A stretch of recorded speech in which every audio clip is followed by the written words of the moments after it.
Après le film Arnaque, Crime et Botanique et le film Snatch au début des années 2000, Guy Ritchie, le réalisateur, retrouve l'acteur Jason Statham pour un nouveau film et on peut dire que le duo fonctionne parfaitement bien encore une fois. Faut agir de l'intérieur. Je peux faire en 2 semaines ce que vous aimeriez faire en 20 ans.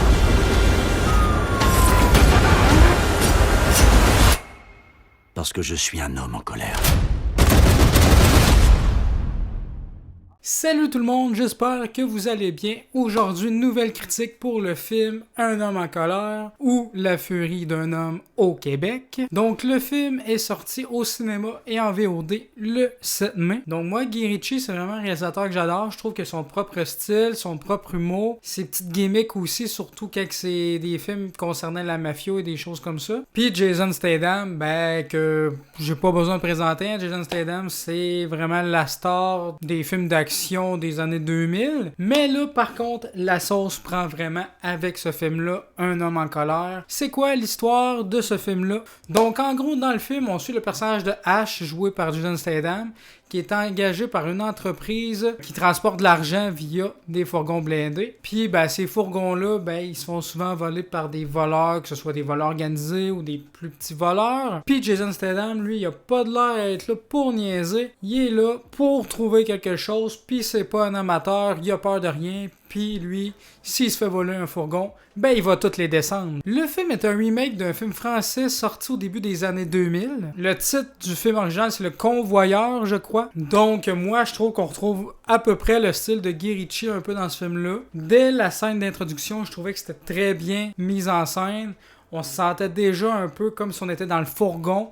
Parce que dans l'intro, en fait, la caméra bouge pas. C'est comme si c'était un conducteur dans le fourgon blindé à l'arrière. On voit le conducteur parler avec le passager, mais en fait, on voit jamais le visage du conducteur. On voit juste l'autre lui répondre. C'est en plan séquence. Tout d'un coup, il y a un braquage qui se fait, puis les gars sont pris au piège. Puis la caméra reste tout le temps dans le fourgon. J'ai trouvé ça vraiment très intéressant. Elle fait un petit travelling vers la droite. On voit les voleurs rentrer dans le camion, puis finalement, ils sortent le conducteur et le passager, puis les flingues dehors, puis on le voit à travers le pare-brise, donc la caméra ne bouge jamais de là, puis elle est toujours stable, comme si c'était quelqu'un qui regardait la scène. Moi, j'ai trouvé ça vraiment intéressant. Cette mise en scène-là, puis il y en a tout le long du film, ça c'est juste un exemple parmi tant d'autres. D'ailleurs, gros plus aussi au générique du début, la musique je la trouvais excellente, le style graphique aussi avec les flammes, avec les visages, ça me rappelait un peu James Bond.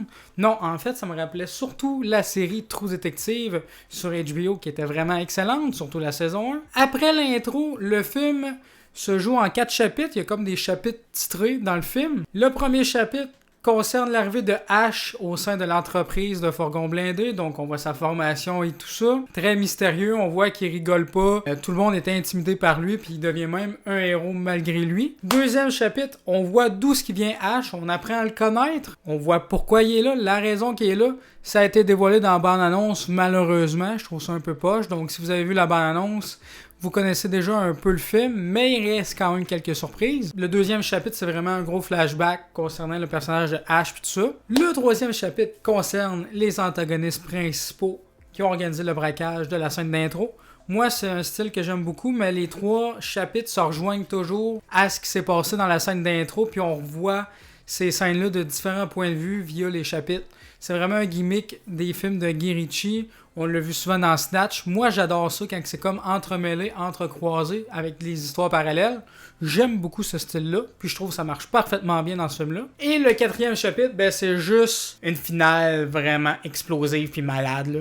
Donc, il y a vraiment un gros casting dans ce film-là. Jason Statham joue un peu un rôle qu'il a déjà fait des milliers de fois, sauf que là, il se bat pas, il fait rien que tirer du gun. Il n'y a pas de combat à main nue, il fait juste tirer du gun. Il est classe, il inspire un peu la peur, mais je trouve qu'il manque un peu de profondeur à son personnage. C'est un peu inexpressif, mais je l'aime quand même Parce que c'est Jason Statham, oui. Sinon, il y a aussi l'acteur Ole McElhenney, je crois que ça se prononce comme ça, qui joue comme son formateur boss dans l'entreprise de fourgon. Il y a aussi l'acteur Josh Hartnett dans le film, qui est un peu à contre-emploi dans ce film-là. Il joue un rôle, c'est quelque chose de très intéressant, t'sais, on s'attend pas vraiment à ça. Il y a aussi l'acteur Scott Eastwood, le gars de Clint Eastwood, que je trouve qu'il surjoue vraiment, là, c'est mon gros point faible dans les acteurs, là, il surjoue vraiment le gars méchant, puis qui se pense cool, qui se la pète un peu, là. Vraiment très surjoué, donc son jeu m'a pas vraiment convaincu, surtout qu'il fait partie des antagonistes, donc ça c'est le gros point faible pour moi de ce film-là. Et il y a aussi l'acteur Andy Garcia, que j'avais pas vu depuis le film Passager, qui avait juste un tout petit rôle, puis là encore une fois, il y a encore un petit rôle. Ouais, pauvre lui. Donc voilà, le film il est vraiment bon côté action, côté narration, non linéaire. Moi j'ai trouvé ça cool. C'est peut-être non linéaire, mais on se repère toujours parce que ça affiche tout le temps 3 mois plus tôt, 5 mois plus tôt. Donc on n'est jamais perdu dans la timeline. Puis c'est intéressant que ce soit non linéaire parce que ça apporte plus de twist au final. Puis ça fait que le film est plus intéressant à voir que de façon linéaire. Il y a des scènes quand même un peu dures de torture, surtout dans le passé du personnage de Jason Statham, dans le chapitre 2. Donc ça, c'est quand même cool à voir aussi. Mais ça reste quand même assez soft. C'est juste quand même intense quand même, là. C'est pas un film violent vraiment. C'est pas un film gore.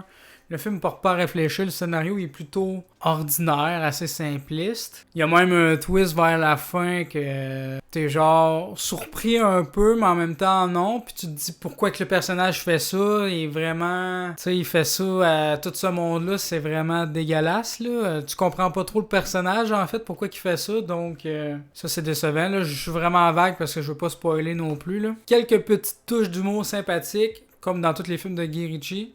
Surtout quand Jason Statham arrive dans cette entreprise-là, puis qui est déjà super hot comparé aux autres. C'est vraiment drôle, moi j'ai trouvé ça drôle. Mais sinon, le film réinvente pas le genre, mais je trouve que dans les films de Jason Statham, si vous aimez les films en général de Jason Statham, je trouve dans ses films d'action, c'est un des meilleurs, parce que c'est pas juste un film qui fait boum boum tout le temps. Je trouve qu'il y a un petit quelque chose qui fait en sorte qu'il est pas unique, mais au moins qui fait qu'il sort du lot, en fait. C'est ça, ouais. Il sort du lot des autres films d'action de Jason Statham. Un peu comme Cranky en français, parce qu'il y avait son style, puis en même temps, il y avait une petite originalité. Mais dans ce film-là, c'est un peu pareil. Il y a une petite originalité qui fait qu'il sort du lot des autres films d'action. La réalisation est vraiment superbe, beaucoup de bonnes scènes d'action. La scène du braquage à la fin est juste malade. Le plan qu'ils font, c'est malade.